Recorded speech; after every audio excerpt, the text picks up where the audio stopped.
limitación de tratamiento, portabilidad y oposición. Sin embargo, pues se le sigue llamando como derechos ARCO. A pesar de todo, se están generando más derechos y, como les decía, es un derecho en constante evolución, es sumamente interesante. Voy a hablar ahora de los estándares. Existen 3 tipos de estándares: el estándar global, los estándares locales, acá les muestro un par, y los estándares de la industria. En el caso de los estándares globales, y acá voy a conversar un poco de un poco de El Salvador también, porque quiero ver en qué estamos, pero vamos a comenzar con los estándares globales. No voy a comentarles todas porque sí, nos llevaríamos, creo yo, todo el día hablando de certificaciones, pero existen las certificaciones ISO, que son, digamos, las más conocidas, y yo los invito a que posterior a esta presentación puedan ir e investigar un poco más sobre esas certificaciones, porque en muchos casos, en todos los casos, estas certificaciones lo que buscan es proteger la información o proteger los datos. ¿Datos de qué? Datos personales, obviamente.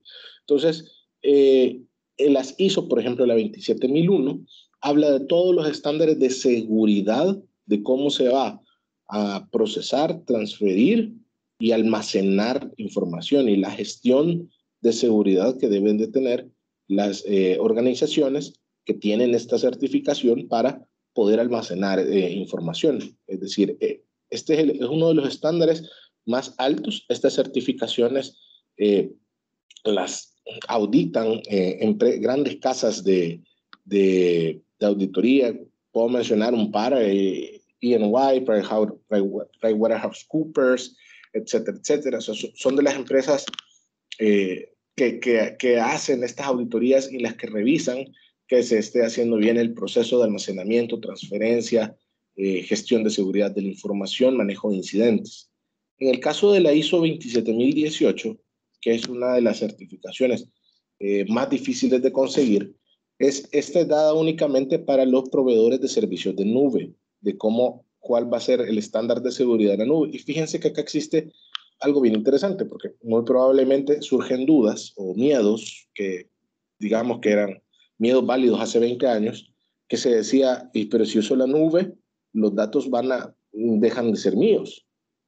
En este caso, pues este tipo de certificaciones nos garantizan que los datos siguen siendo nuestros, siguen siendo del usuario, y que el proveedor, el tercero de tecnológico, lo único que hace es almacenar mis datos, procesar mis datos, mientras yo otorgue ese consentimiento. En el momento que yo retiro el consentimiento, este proveedor está obligado a eliminar físicamente los discos duros, y existen procesos de destrucción de dichos discos. Entonces, esta certificación incluso va más allá y exige la destrucción física, pues, de los medios de almacenamiento de mis datos. Entonces, esos son los estándares globales.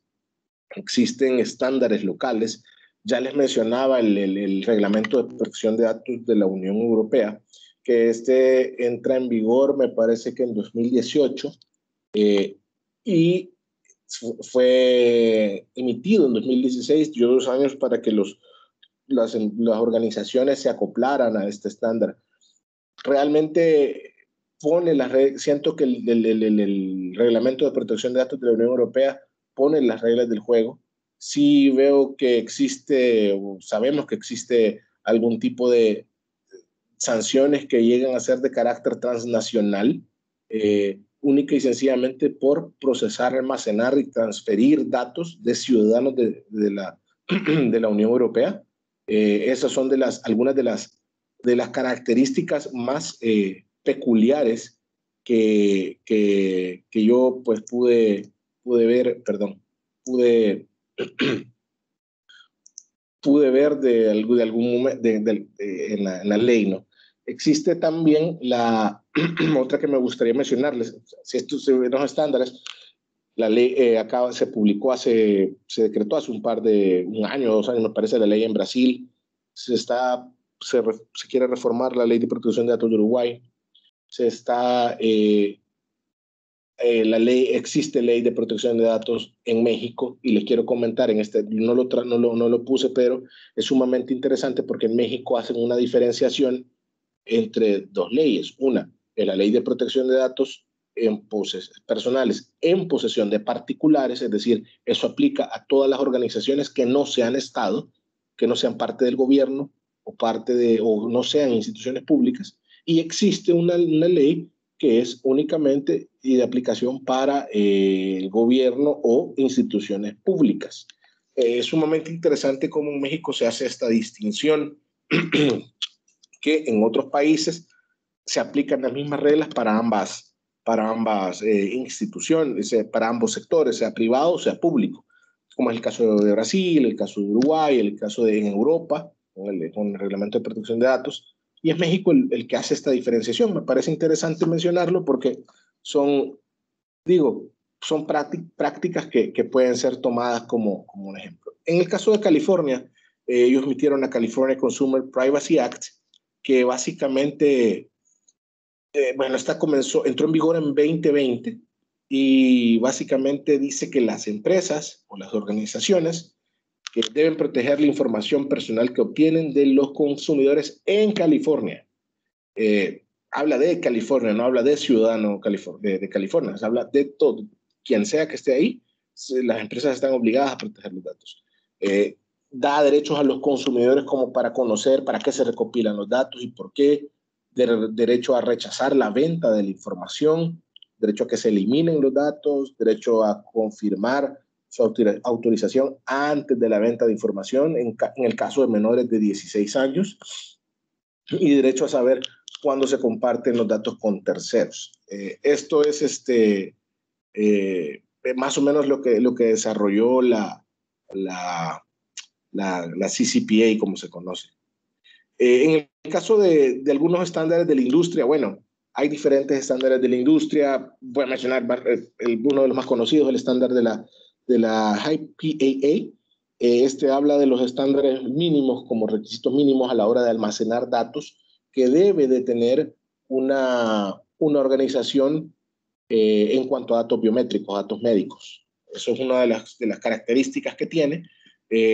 Y enumera cuáles son los derechos de las personas y cuáles son los requisitos mínimos aceptables para almacenar este tipo de información, porque es como ya vimos al inicio de esta presentación, en la definición de datos personales, los datos de carácter biométrico son datos sensibles. Eso es lo que regula esta parte. Y en el caso de El Salvador, si bien no tenemos por el momento una ley de protección de datos, pero existen antecedentes jurídicos o legales que nos garantizan el debido derecho de protección de datos. Por ejemplo, en la Constitución de la República, cuando se refiere a la intimidad de la persona o a la intimidad personal, en el artículo 2 se garantiza algún tipo de derecho de protección de datos. La ley de acceso, o sea, existen otras leyes que mencionan de alguna forma protección de datos personales, la ley de acceso a la información pública, que realmente no se ha usado como ley de protección de datos personales o se ha referido a ella como una ley de protección de datos personales, pero a mi criterio no es el espíritu con el cual la ley fue creada. El espíritu por el cual fue creada la ley es otro y precisamente es el acceso a la información de carácter público. Entonces, pero hace mención o hace referencia a protección de datos personales. La ley, por ejemplo, una ley que aplica directamente a la industria de la Agencia de la Información en El Salvador es la Ley de Regulación de Servicios de Información sobre el Historial de Crédito de las Personas. O sea, el nombre es largo, conocida como la Ley del Historial Crediticio. Esta ley, pues, aplica únicamente a las agencias de información y contiene los derechos ARCO, los derechos que ya les mencionaba antes, el derecho de acceso, el de rectificación, el de cancelación cuando así la ley lo permite, el de oposición cuando así la ley lo permite, porque pues está regulando un sector altamente regulado como es el sector financiero y existe, pues acá se habla de cómo se deben de proteger los datos, cuáles son los derechos de los consumidores para con sus datos personales. Existen algunas normas adicionales que emite el Banco Central de Reserva en cuanto a la seguridad de la información, y ya vamos a ver que esta presentación se divide también en una parte como un elemento importante de la seguridad de la información o ciberseguridad, porque no se puede hablar de protección de datos sin conocer temas de seguridad de la información, que al final son la base con la que vamos a caminar y proteger los datos. Entonces, existen dos normas que se llaman la NRP 23 y la NRP 24, que son normas establecidas por el Banco Central de Reserva para todo el sector financiero de cómo se van a proteger los datos personales. O incluso la NRP 23 me parece que es un avance gigantesco en la historia del derecho financiero de El Salvador. Esta normativa se emite en 2020, y esta normativa lo que permite, bueno, ambas normativas, la NRP 23 y 24 se emiten en 2020, y ambas normativas lo que permiten es acceder al sector, que el sector financiero pueda acceder a la tercerización de servicios de tecnología, entiéndase como el uso de la nube, como algo ya dando un paso a la modernidad finalmente en El Salvador, que se da en El Salvador, en cuanto a, se entiende y nos dice cuáles son los requisitos mínimos en el cual un tercero tecnológico que pueda prestar servicios de almacenamiento debe de tener para poder proteger nuestros datos de la forma más correcta o de la forma, los requisitos mínimos. Adicionalmente, pues hay otra referencia, saliendo ya del sector financiero, ya hay otra referencia sobre protección de datos en El Salvador, y es la Ley de Protección al Consumidor, en la cual habla sobre compartir información de los usuarios sin su debida autorización. Digamos que es otro derecho que tienen los ciudadanos o los consumidores a la hora de proteger sus derechos. Es decir, sí existen herramientas para proteger los datos en El Salvador, pero digamos que de alguna forma están, como ya pudieron ver, dispersas en diferentes cuerpos normativos. En ese sentido, pues, ¿existe el derecho de protección de datos en el país? Sí existe, sí lo podemos ejercer, solo que lo tenemos disperso en diferentes leyes, que puede ser uno de los puntos a mejorar en algún momento si se emitiera tal vez una ley de protección de datos en El Salvador. En el caso de Costa Rica, les cuento, ellos tienen una ley desde hace ya más de 5 o 6 años, en la que se regulan derechos ARCO, pero que esta ley fue de alguna forma una copia de la ley de España, y creo que no funcionó como debía funcionar. De hecho, se está pretendiendo reformar y subsanar algunos vacíos legales que se tenían, como por ejemplo empezar a regular la transferencia internacional de datos, en el cual Costa Rica siempre ha permitido el uso de tecnologías de la información como un medio seguro para transferencia de datos, pero adicionalmente están posicionándose a través de la ley como un puerto seguro para almacenamiento de datos. ¿Quiénes son considerados puertos seguros en Latinoamérica? Yo tengo el ejemplo más claro, que es Argentina. La Unión Europea ha determinado que Argentina es un puerto seguro para almacenar datos personales de ciudadanos europeos. ¿Qué implica esto? Obviamente implica más confianza, más negocios para algunas empresas en Argentina, y eso es lo que está buscando Costa Rica a través de su reforma de ley de protección de datos, poder dar ese paso y evolucionar y ser declarado un puerto seguro o un lugar seguro también para almacenar datos, porque va a tener estándares similares a los de la Unión Europea. Se está, particularmente puedo ver que en las reformas se están incluyendo multas muy altas a las violaciones a las infracciones sobre la ley de protección de datos personales, no tan altas como las del Reglamento de Protección de Datos de la Unión Europea, pero sí son altas para el estándar de Centroamérica. Se están incluyendo ese tipo de multas, se están incluyendo los requisitos mínimos para la transferencia internacional, se están poniendo cuáles son los criterios para que otro país pueda ser receptor de datos de costarricenses, se están incluyendo cláusulas modelo que se van a poder utilizar en contratos de transferencia internacional de datos. O sea, estamos viendo que ya no es una ley de protección de datos como tal, sino que ya va un poco más allá y está regulando la parte de la transferencia internacional. La está permitiendo como siempre lo ha permitido, pero ya está regulando este tipo de situaciones. Esos son los estándares a nivel global, regional y lo que está sucediendo ahora en Centroamérica. Guatemala no tiene ley de protección de datos personales, el Triángulo Norte no tiene. Nicaragua sí tiene, Costa Rica tiene, Panamá tiene una ley que entró en vigencia en marzo de este año, si no me equivoco. Y el caso de México, pues México tiene su ley, como les decía, tiene una dualidad, una para privado y otra para público. Y en el Caribe, por ejemplo, vemos República Dominicana, que tiene una ley de protección de datos. Yo creo que ellos de hace ratos tienen buenos cuerpos normativos en cuanto a temas de tecnologías de la información, tienen ley de delitos digitales, etcétera, etcétera. Entonces, digamos que en este momento, con esta reforma que se está planteando y lo que he podido ver en el texto de reforma en la ley de Costa Rica, creo que podría ser una ley muy diferente y muy adelantada a nivel regional. Estos son los estándares. Ahora les quiero compartir un poco de la nueva realidad digital que nosotros pudimos percibir a partir de la pandemia. ¿Y por qué les hablo de esto, de la nueva realidad digital? Y es porque en la nueva realidad digital los usuarios están utilizando más tecnologías de la información para poder acceder a servicios o acceder a productos. Por ejemplo, durante la pandemia se incrementó un 35% del uso de la banca digital. Cuando tuvimos esos lockdowns en los países, pues a nivel latinoamericano creció un 35% el uso de la banca digital. Más de 13 millones de clientes de Visa en Latinoamérica hicieron su primera transacción en línea y se han quedado sin transacciones en línea. Mastercard reportó un 40% de crecimiento a nivel global en sus transacciones sin contacto durante la pandemia. ¿Qué quiere decir?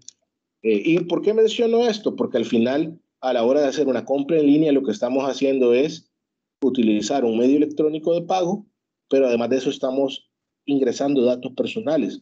Para poder hacer una compra en línea, usted tiene que tener su nombre, dirección, teléfono y número de su medio, su tarjeta de pago, por ejemplo, tarjeta de crédito o tarjeta de débito. Entonces, ¿qué quiere decir? Durante la pandemia, muchas más personas accedieron a servicios digitales o a servicios tecnológicos para realizar transacciones. Quiere decir, más datos, 35% de más accedieron a datos, dieron sus datos personales. Más de 13 millones de personas ingresaron a una plataforma e incluyeron sus datos personales. Esos son los mensajes que quiero que se lleven. Esa es nuestra nueva realidad digital y pues por ello que también se ha vuelto tan importante el tema de protección de datos. Como les decía, el uso de la tecnología por los consumidores cada vez es más, cada vez usamos más tecnologías de la información y cada vez incluimos más datos en las tecnologías de la información. En Latinoamérica vemos mucho más trámites financieros en línea. El incremento de dispositivos conectados a una nube es muchísimo más y existe una relación directa entre el uso de tecnología y el acceso a servicios financieros más rápidos a través de la nube. ¿Qué quiere decir?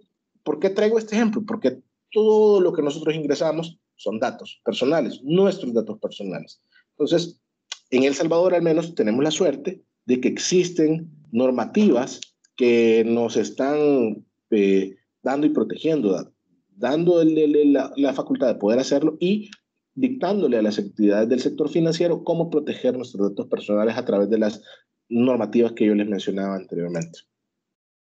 Voy a hablar un poco de ciberseguridad. Realmente creo que el cibercrimen no tiene fronteras. Siempre van detrás de los datos. Siempre van tras poder acceder a datos sin autorización de las personas.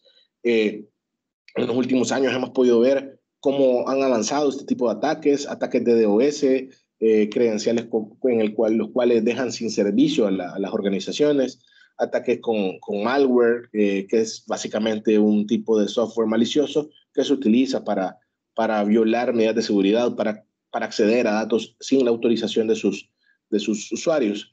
Ataques de ransomware, ya vamos a ver que es el que más está preocupando al mundo en este momento, pero la ventaja y lo que se cree es que este tipo de ataques se puede hacer a través del anonimato, cuando realmente ya no es tan cierto, ¿no? Sin embargo, les quiero comentar en cuanto a números, la ciberseguridad, el costo según el informe de CloudMark, va a costar $8 trillones a 2022 en la economía global, el crecimiento de las familias de ransomware en los últimos 12 meses es de 755%. Es increíble la forma y la mutación que está teniendo este tipo de ransomware. ¿Qué hace el ransomware? Para los que no lo han escuchado, es un tipo de software malicioso que lo que hace es ponerle ya, se encripta, es la palabra correcta, pero digamos que en el mundo no tecnológico es ponerle llave a mi computadora y yo no puedo acceder a mis archivos, si es que no tengo algún tipo de pago a cambio. Entonces, esa parte de ese tipo de malware o ransomware lo que hace es encriptar. ¿Qué novedades legislativas hay sobre al respecto? La North Carolina Act sobre la prohibición de pago de ransomware, que fue emitida este año, exige a las instituciones públicas el no pago del rescate, porque básicamente es como que te secuestran la computadora y no puedas acceder a los datos personales a cambio de un pago. Igual ellos ya van a tener tus datos personales. Y pues bueno, vemos que una de las soluciones que se está planteando en el caso del sector financiero, y que es el que pertenezco, es que la nube pues reduce los costos y nos da mayor seguridad de la información, ya que las empresas del sector financiero son sumamente asequibles para poder atacarlas en ese sentido. Y pues además, solo para ir cerrando ya la presentación, les quería hablar un poco del cifrado de datos más agresivo de la industria, que eso lo proveen las empresas que nos prestan el servicio de tecnologías de la información, de almacenamiento en nube, tienen estos 4 grandes métodos de encriptación, que son las técnicas de encriptación que generan más confianza para nosotros, los usuarios de tecnología, que vamos a almacenar datos en el cloud o en la nube. Y finalmente, pues la ruta de la ciberseguridad. ¿Por qué menciono esta ruta de la ciberseguridad en esta presentación de datos personales? Se podrán preguntar. Y es que en la mayoría de leyes de protección de datos personales lo que exigen o lo que se requiere es que las organizaciones que van a almacenar datos tengan un programa o de gestión de la seguridad de la información. Y la ruta más común y la más aceptada por todos los especialistas en cuanto a temas de seguridad de la información o ciberseguridad es la de identificar, proteger, detectar, responder y restablecer el servicio lo antes posible. Además, en las leyes de protección de datos personales agregan algún tipo de notificación que se debe de dar a los usuarios en caso de un incidente de seguridad en el cual se hayan comprometido datos personales, para que los usuarios tomen las medidas de inmediato sobre seguridad de su información. Eso es realmente hasta el momento lo que yo quería compartirles. Voy a dejar de compartir pantalla y agradezco el espacio. Gracias.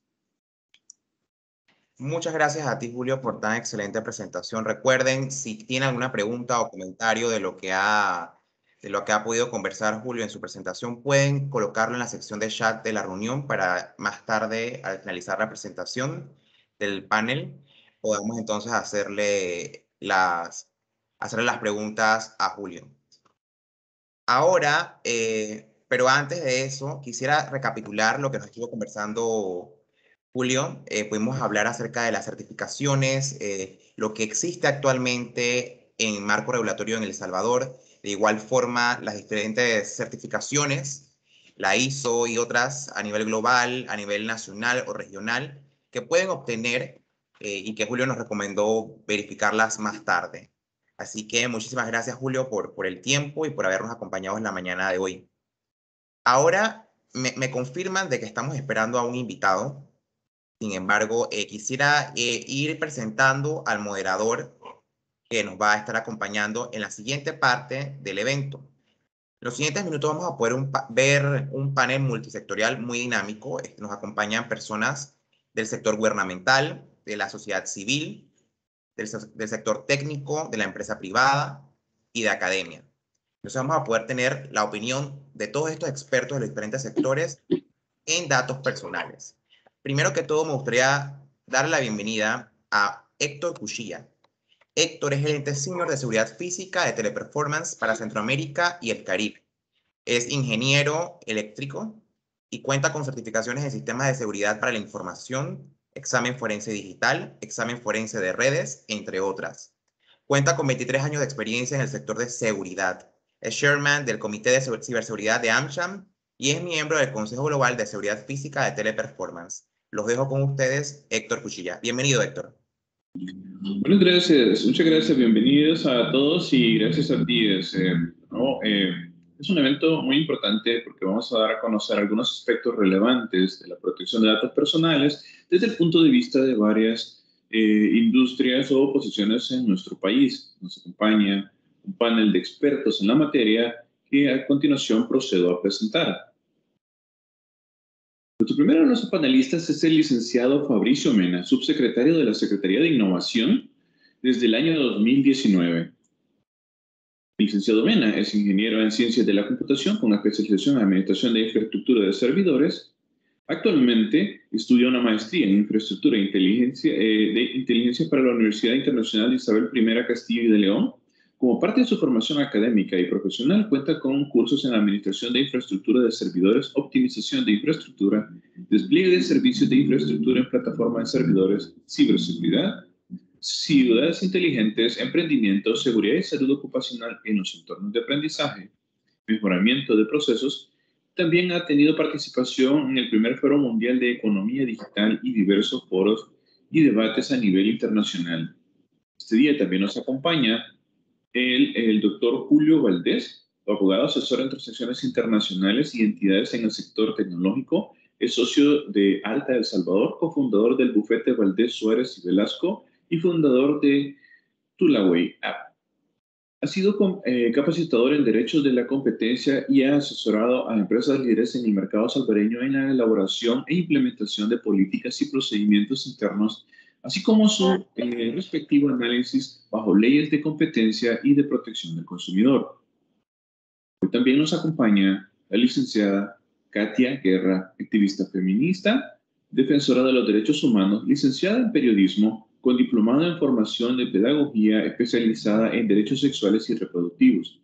Actualmente se desempeña en la Asociación Colectiva de Mujeres para el Desarrollo Local, a cargo de la promoción y formación de los derechos sexuales y reproductivos, dirigido a estudiantes y jóvenes de la región Occidente. Además, brinda apoyo técnico a mujeres jóvenes para denunciar a plataformas por acoso en línea, colaboradora de IPANDETEC en Centroamérica, en El Salvador. Por favor, demos la bienvenida a todos nuestros colaboradores y procedemos con algunas de las preguntas. Me informan que la licenciada aún no se encuentra con nosotros, pero procedemos con la primera de las preguntas. Algo muy importante es, considerando que la pandemia ha acelerado o ha reflejado la necesidad o ha relajado la necesidad de una legislación de datos personales, ¿qué opina el licenciado Fabricio Mena de este punto? ¿Considera que se ha relajado o que se ha agudizado la necesidad de una legislación de datos personales en el país? Muy buenos días a todos, muchísimas gracias por el espacio.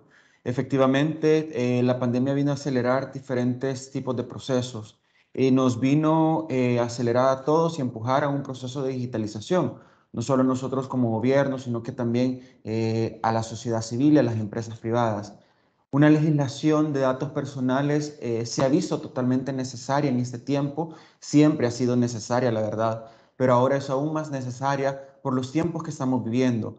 Mucha más gente se encuentra utilizando hasta el día de ahora diversos servicios completamente digitales. Entonces, bueno, de todos es completamente conocido que actualmente no existe ninguna regulación en temas de protección de datos personales. Ahí quisiera acotar también algunos puntos, ya que me imagino que ustedes conocen anteriormente, la Asamblea Legislativa anterior estaba trabajando un proyecto de ley de protección de datos personales, en el cual inicialmente existían dos diferentes tipos de iniciativas que estaban basados en ciertos estándares internacionales también. Luego ellos estuvieron trabajando y lograron unificar estos dos tipos de iniciativas. Este proyecto de ley fue aprobado aproximadamente a finales de mayo, perdón, a finales de abril, pero fue vetado por el presidente ya que tenía ciertas inconsistencias y falencias. Actualmente nosotros ya hemos trabajado un nuevo proyecto de ley que también cumple con ciertos estándares internacionales y que también cumple y está basado en los derechos ARCOPOL, así como mencionaba Julio. Entonces, nosotros actualmente estamos esperando de la revisión de nuestro equipo legal para posteriormente enviar esta ley específicamente a la Asamblea Legislativa y que ya entre en estudio. Entonces, siendo completamente optimistas, nosotros esperamos que El Salvador ya cuente con una ley de protección de datos personales antes de que finalice el año. Muchísimas gracias, subsecretario Fabricio. Muy importantes sus aportes y muy interesante la noticia que nos trae. Sigamos. En la siguiente pregunta nos va a acompañar el doctor Julio Valdés. Doctor Valdés, ¿cómo está regulada la protección de datos personales actualmente en El Salvador y cuáles son los retos que existen en esta materia? Excelente. Buenos días a todos. Buenos días al señor subsecretario. Gracias por el evento. Creo que el primer ponente lo explicó muy bien. Tenemos una legislación dispersa en la materia. Creo que han habido bastantes intentos en regular la temática, ¿verdad? Pero sin lugar a duda la tecnología ha avanzado con tanta rapidez y el mercado ha cambiado tanto, especialmente en los últimos años, que la manera en que esto se ha visto en el pasado, digamos, requiere una nueva óptica de regulación, ¿verdad? Entonces, ya vimos cómo tradicionalmente en El Salvador, si se acordarán, cuando uno hablaba de datos personales, lo que uno protegía era su DUI, ¿no? Y hubieron mucha regulación, reformas a leyes que se vieron encaminadas a esa protección de ese documento único de identidad, y por mucho tiempo ese fue el dato personal por excelencia en el país, ¿verdad? Ahora ya estamos enfrente de una nueva realidad en donde, como ya se ha explicado, tenemos datos biométricos, tenemos datos relativos a la salud, tenemos comportamientos en línea de usuarios, tenemos una infinidad de datos que, pues en la fecha en que las leyes habían sido promulgadas, todo esto no era previsible, ¿verdad? Entonces, básicamente eso lo que digamos, el estado en que nos encontramos tenemos las bases, digamos, está dispersa en diferentes leyes y tenemos pues este reto de uniformarnos y adaptarnos un poco a las nuevas tecnologías. Muchas gracias, doctor Valdés. Muy importantes comentarios y coincido en sus opiniones también.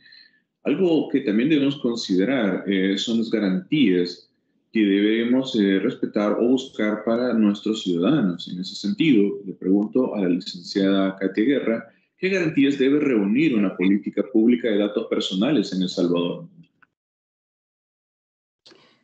Buenos días a todas, todos y todes y al panel que hoy nos acompaña. Pues como representante de la sociedad civil, creo que en primer lugar, la primera garantía es que sea una legislación de política pública consultada con todos los sectores en todo el ecosistema. Por ejemplo, hoy tenemos aquí representantes de diversos ámbitos. Para mí, escuchar que se está trabajando en una nueva legislación y que esperamos tenerla a final de este año, pues para mí sería muy, muy oportuno poderla entre todas y todos poder revisarla, abrir el diálogo. Creo que ese es el primer punto porque es un derecho humano de toda la ciudadanía de nuestro país. Creo que también otro dato importante para la garantía es que se debe garantizar el tratamiento adecuado de los datos. Y aquí ya lo mencionaba al inicio, cuáles eran esos datos, ¿verdad? Que tenemos y el tratamiento referido desde recolectar, grabar, elaborar, extraer, comunicar en aspectos de seleccionar y ceder y utilizar la información, que es lo que ya se especificaba al inicio. Y eso debe incluir nuestro respeto, nuestra dignidad, los mismos derechos que nosotros tenemos, pues en el mismo tratamiento de los datos. Asimismo, debe tener garantías de calidad, de transparencia, tanto de la responsabilidad legal, que ya se mencionaba que tenemos legislación dispersa, poderla unir y que no choque ni lo nacional ni lo internacional, sea coherente, pues, y retomar estas experiencias que ya hemos visto. Y sin dejar de lado el tema importante, que es el de seguridad, ¿verdad? Por eso decía al inicio que no se puede dejar de lado el tema de ciberseguridad, porque es una de las garantías que le permite a esta política pública, a esta ley, darnos garantía como ciudadanas y como ciudadanos. El tema de temporalidad, acceso y de confidencialidad debe de ser otro de los aspectos para que tengamos esas garantías. Y pues por ahí, quizás un poquito más el tema de los datos biométricos que se mencionaba, como hemos tenido ese crecimiento acelerado, pues más que nunca se hace necesaria, ¿verdad? Que es regular estas garantías y no normalizar que el celular me pide que yo tengo esto y que es normal, sino que debe ser algo que se debe proteger. Gracias. Muchas gracias, licenciada Carranza. Muy importante ese aporte lo que usted comenta y sin duda pues relevantes para la discusión en este momento. Licenciado Mena, ¿considera que la sociedad o la ciudadanía salvadoreña conoce sus derechos a la protección de datos y a la privacidad? ¿Y qué se tiene que hacer para darle mayor publicidad a estos derechos? La verdad, actualmente, pues la ciudadanía salvadoreña no conoce ni sus derechos ni sus deberes en temas de protección de datos personales. La verdad es totalmente preocupante este aspecto en específico, porque muchas veces, y en un caso completamente sencillo, podríamos decirlo así, todos dejamos de que se le saque nuestra fotocopia a nuestro DUI, lo dejamos en un banco o en diferentes instituciones o en diferentes lugares, pero eso no debería ser así. Debería de poder seleccionar qué datos le quiero dar específicamente al banco, y ellos actualmente se están quedando con toda mi información. ¿Por qué pasa esto? Porque se combinan dos cosas actualmente: que la ciudadanía no conoce cuáles son sus derechos ni sus deberes en temas de protección de datos personales, pero esto va abocado porque no existe tampoco una legislación, y también de que estas instituciones u organismos se aprovechan de esta información y comienzan a construir diversas bases de datos con las cuales comienzan a sacar provecho de la información de los ciudadanos también, lo cual, como no está regulado, ellos lo siguen, lo realizan. Media vez se apruebe la ley de protección de datos personales, nosotros desde el gobierno vamos a hacer un proceso de diversas capacitaciones y diversas alfabetización digital en materia de protección de datos personales, y cuáles son los deberes específicos para que la población comience a conocer qué específicamente son los datos personales, cuál es el valor que éste tiene y cuál es el uso adecuado que se le debe de dar a sus datos personales, y que ya no podemos seguir incluyendo o ingresando nuestros datos personales en diferentes páginas web solo porque así se nos solicita. Debemos saber cuál es el fin directo que esto tiene. También para nosotros es completamente primordial la participación de la ciudadanía en los diversos procesos que estamos llevando. Y es aquí, como los panelistas anteriores también mencionaban, que el tema de ciberseguridad y el tema de protección de datos personales se ven combinados al final. Porque, bueno, en El Salvador actualmente tampoco existe una legislación o ley de ciberseguridad, pero de la Secretaría de Innovación, ya, bueno, actualmente estamos trabajando en un primer esfuerzo en una política nacional de ciberseguridad, la cual fue una consulta pública que mantuvimos alrededor de hace un mes. Actualmente, junto al Comité de Ciberseguridad, que está conformado por diferentes instituciones de gobierno, estamos verificando todos los comentarios de todas las personas y de todas las instituciones que participaron para fortalecer aún más esta política. Luego esta política, luego de haberse lanzado, la vamos a transformar ya en una ley de ciberseguridad también, para tener la ley de ciberseguridad y la ley de protección de datos personales. Y estos dos esfuerzos siempre van a ir acompañados de alfabetización o de conocimiento, diferentes capacitaciones hacia la población para que conozcan específicamente de manera sencilla estos temas y los puedan comprender. Muchas gracias, licenciado Mena. Muy importantes aportes. Coincido totalmente en que el tema de ciberseguridad y datos personales van de la mano y que se requiere una estrategia que no solo involucre a la ciudadanía, sino al gobierno y a todos los sectores del país para poder darle el verdadero lugar que le corresponde en la protección de los derechos de los ciudadanos. Muchas gracias. Licenciado Valdés, ¿qué efectos prácticos brinda la protección de datos personales para las empresas y a los consumidores?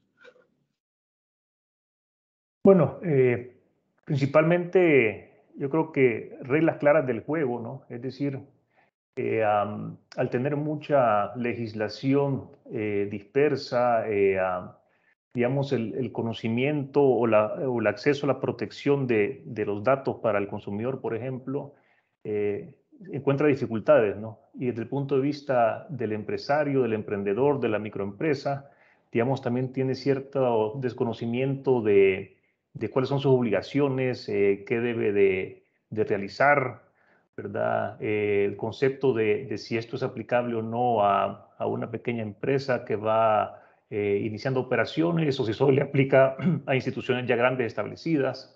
Entonces, los efectos prácticos básicamente son para garantizar pues esta debida protección, ¿verdad? Que la población conozca bien cuáles son sus derechos, a quién puede acudir, ¿verdad? Una forma fácil de acudir a proteger sus derechos sin muchos formalismos o complicaciones.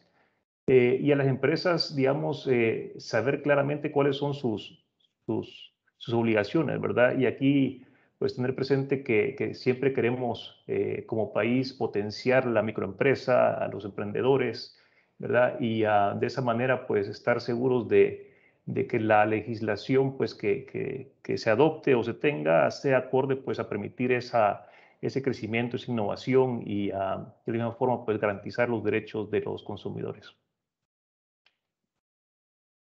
Muchas gracias, licenciado Valdés. Licenciada Guerra, ¿qué aspectos pueden aprender de la experiencia internacional en la regulación de datos personales? ¿Qué considera usted que podemos recapitular en ese sentido?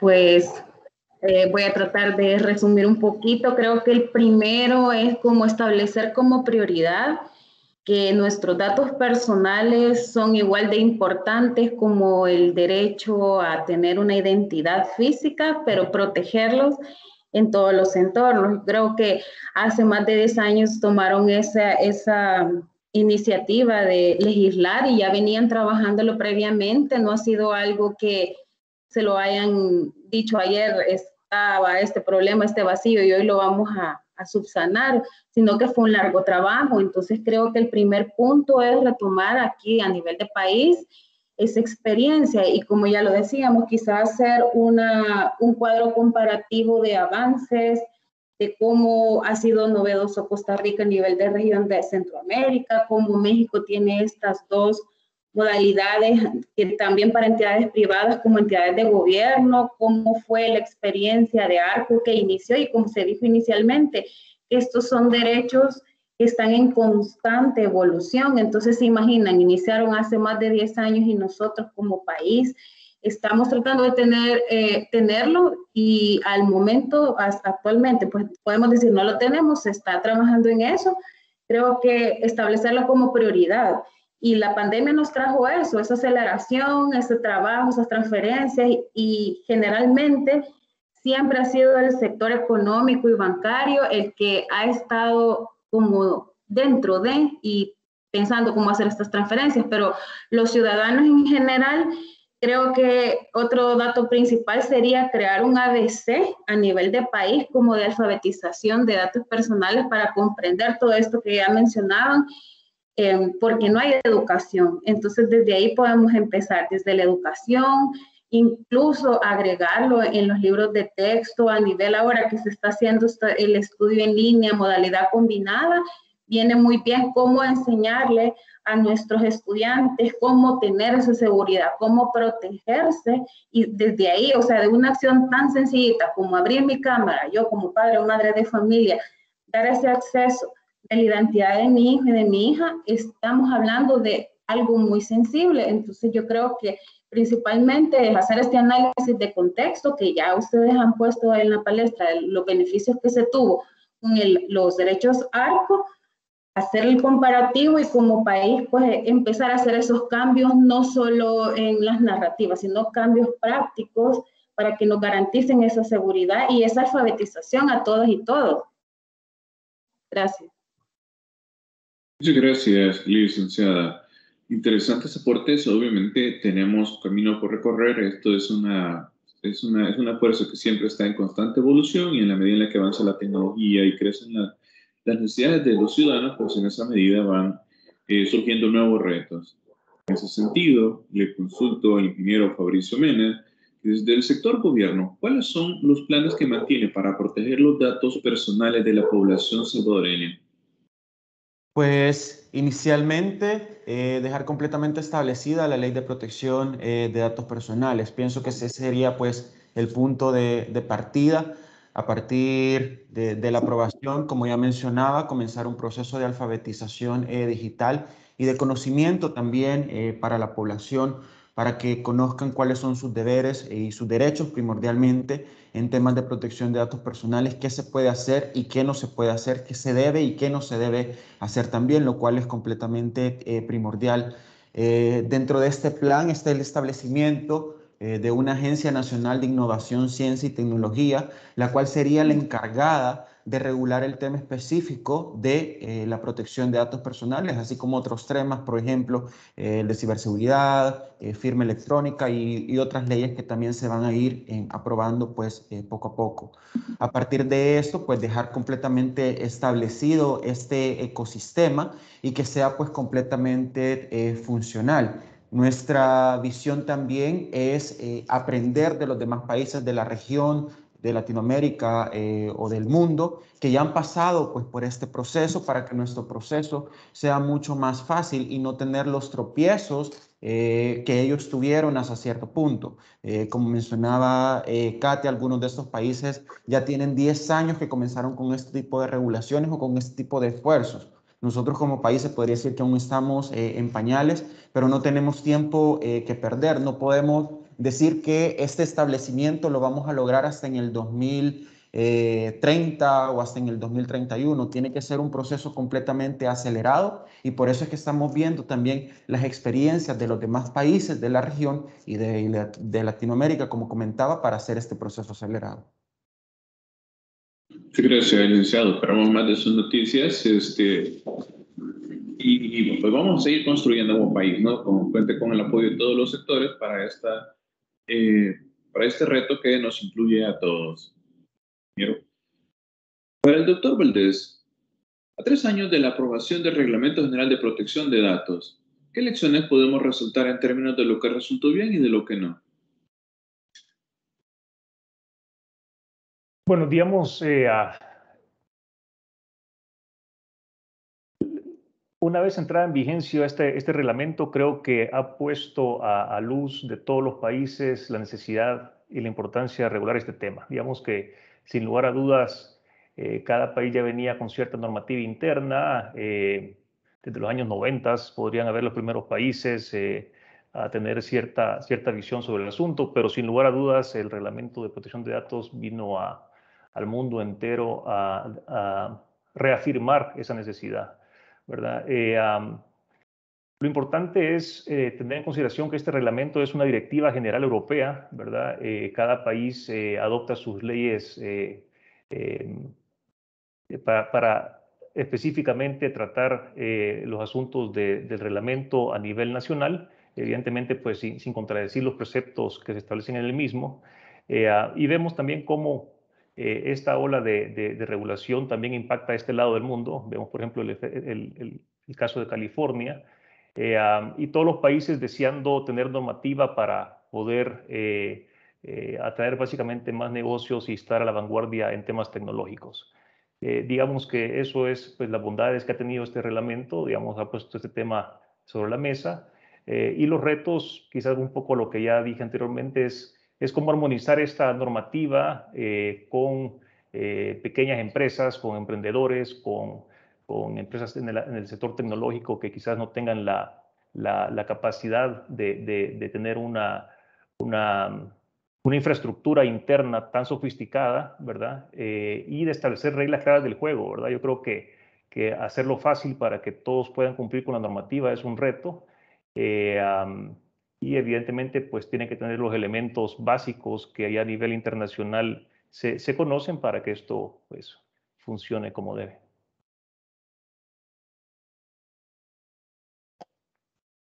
Muchas gracias, doctor Valdés, y muchas gracias a todos los panelistas. Sus opiniones han sido sumamente constructivas para esta discusión y sin duda serán muy relevantes en los meses por venir para el desarrollo de todas las iniciativas que este día se han comentado. Agradecemos al subsecretario Fabricio Mena por su participación este día, a la licenciada Guerra también, ya que nos da la opinión desde la sociedad civil, y al licenciado Julio Valdés, con una opinión muy importante también desde el punto de la industria del comercio y en general de la empresa privada. Abrimos el micrófono para las preguntas del público asistente hacia nuestros panelistas. Muchas gracias, Héctor, y a todos los panelistas por tan espléndido panel y brindarnos sobre todo información bastante nueva y que la recibimos con mucho positivismo.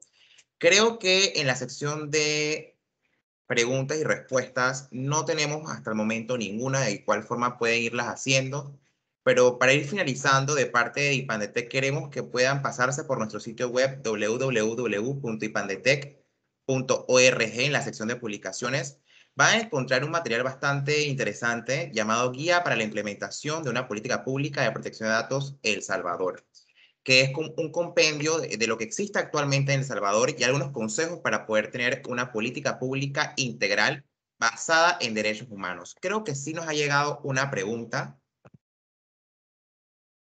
de Marlon Hernández. Creo que la está redactando. Así que mientras la termina de escribir, les voy a estar pasando a los asistentes acá en la sección de chat de la reunión el link para que puedan entonces consultar el documento. Es un policy paper financiado por Indela, que es la iniciativa de derechos digitales de América Latina.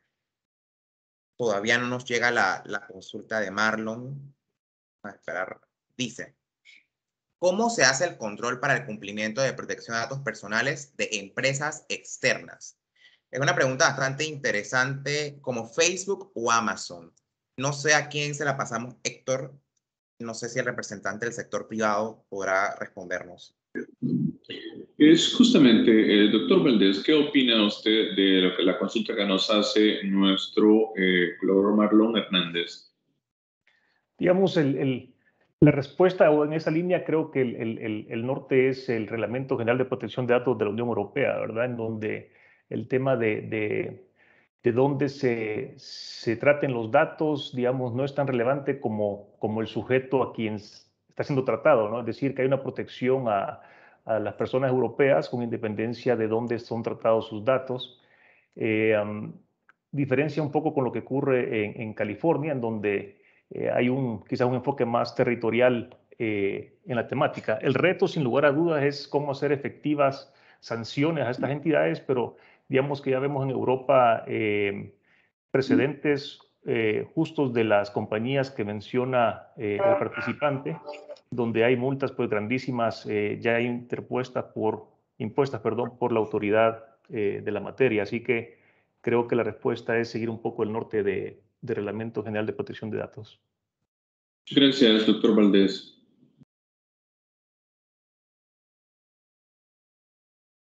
Creo que ahora sí no tenemos más preguntas. No sé si alguno de los demás panelistas quería comentar algo acerca de ella, pero por nuestra parte, darle las gracias nuevamente a cada uno de ustedes por habernos acompañado. De igual forma al subsecretario, a Julio Valdés, al doctor Valdés, a la licenciada Katia Guerra, a Héctor por haber moderado el panel, y de igual forma a Julio Martínez por habernos acompañado con tan espléndida ponencia. Les invito a que puedan seguirnos en @ipandetec y también AmCham en todas sus redes sociales para ver más eventos como este. Que tengan muy buen día. Hasta luego. Muchas gracias a todos. Oh. Muchas gracias por la invitación. Gracias, que pasen un buen día. Gracias, saludos, que tengan buen día.